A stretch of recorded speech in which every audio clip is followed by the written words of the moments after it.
One, improvisation, which teaches self-acceptance and personal pride through developing your own unique sound, which teaches our kids how to identify and investigate their emotional identity through truthful self-analysis, contemplation, introspection, joy, love, sorrow, grief, and pain, all through searching for something meaningful to play in their own language.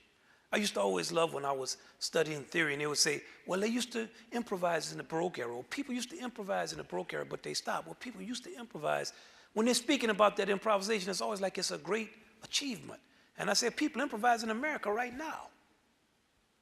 It's one of our greatest possessions and inventions. All of our kids should know how to improvise. It's their birthright. Swing, how to find and embrace the individuality of others through rhythm. How to realize and accept that there are many ways to solve the same problem, and your perspective is only one.